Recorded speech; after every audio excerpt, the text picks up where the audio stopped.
Hello everyone and welcome. I'm excited to have you here today. Today's presentation is all about understanding what happens when she shares her problems with you. The title is, When She Tells You Her Problems, Understand This, the Science of Listening, Support, and Emotional Connection. We'll explore how really listening and providing support can strengthen your emotional bond. Over the next few slides, I'll share insights and practical tips on how to be more present and understanding during those important conversations. Let's get started. In relationships, one of the most common points of tension between men and women happens when she comes to him with her problems. Many men instinctively try to fix the situation, offering solutions, advice, or logical frameworks. While this might seem helpful on the surface, it often leaves her feeling unheard or dismissed. And that's a key point to understand. To truly grasp why this happens, we need to look deeper into the psychology of communication and emotional bonding. Men and women process stress in very different ways, and these differences can create misunderstandings if we're not aware of them. Recognizing these distinctions is crucial because it helps us build stronger connections and avoid unnecessary frustration. This is an important part of our overall theme, understanding each other better so we can create healthier, more supportive relationships. When we face stress, it's fascinating to see how men and women often respond from different instinctual patterns. Men tend to default to problem solving. This reaction is rooted in our evolutionary wiring. When a challenge appears, the male brain naturally shifts into analysis, strategizing, and taking action.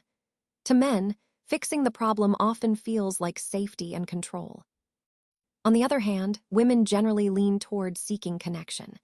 When women are under stress, they often look for emotional release, sharing their feelings, verbalizing their experiences, and connecting with others. This process actually helps reduce cortisol, the stress hormone, and increases oxytocin, which is known as the bonding hormone. So, when a woman shares her problems, she's not necessarily asking for a quick fix. What she truly needs is emotional presence, someone who listens and creates a safe space where she feels seen, valued, and understood. Recognizing these differences can really help us foster better communication and support in all our relationships. When a woman opens up and shares her problems, she's doing more than just talking. She's actually testing the strength of your emotional connection and trying to deepen it. The words she uses often carry hidden messages that reveal her true intentions. For example, when she asks, "Can you handle my emotions?" she's not just being dramatic. She's looking for reassurance that you're stable and capable of supporting her, not someone who panics or dismisses her feelings. Then there's the question, can I trust you with my vulnerability?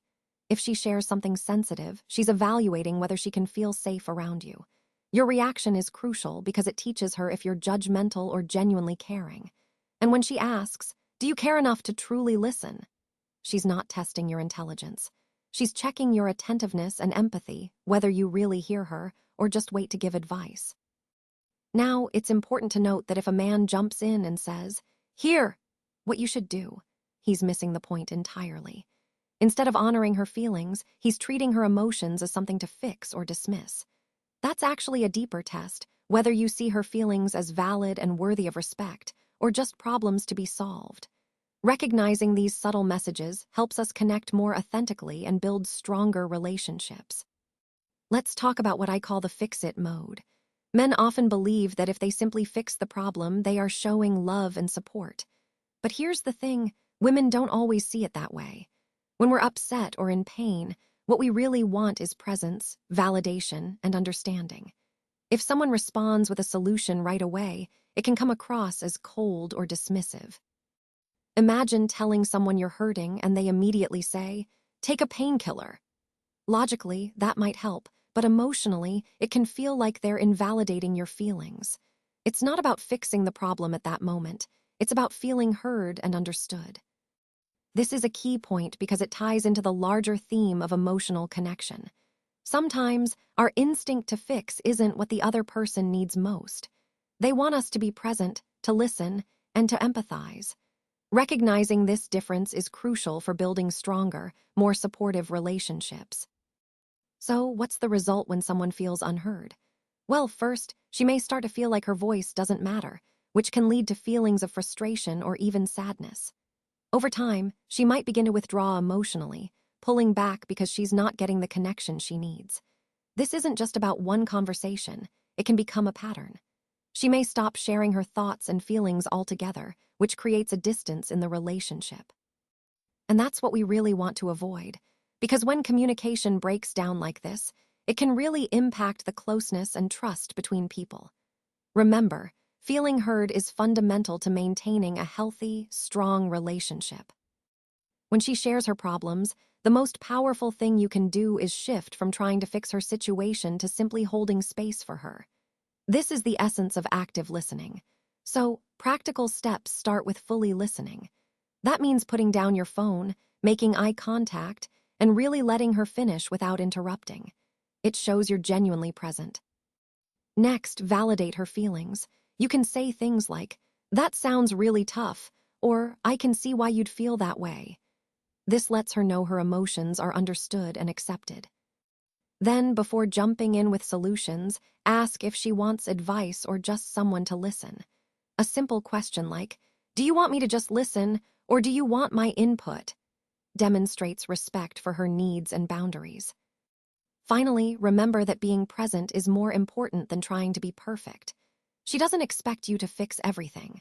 What she really needs is your grounded presence, your calm and steady support. When you approach conversations this way, it deepens trust and connection, aligning perfectly with our overall theme of nurturing meaningful relationships through active engagement. Now, let's talk about what I like to call the deeper reward: emotional intimacy. When a man chooses to resist the natural urge to fix or solve every problem and instead listens with calm presence, something truly profound happens. She begins to feel safe enough to be vulnerable. This sense of safety fosters a deeper emotional bond between you. Over time, she starts to trust you more deeply, and that trust is the foundation for true intimacy. It's interesting because, often, the man who listens without immediately trying to fix actually ends up being the person she turns to more often, respects more, and desires more. This approach creates a connection that goes beyond just solving problems. It's about building a relationship rooted in emotional trust and safety. So remember, genuine listening can unlock a level of intimacy that words alone can't achieve, and it ultimately benefits both of you in a more meaningful way. When we look at the Stoic perspective on strength, it's really about something deeper than just physical or outward power.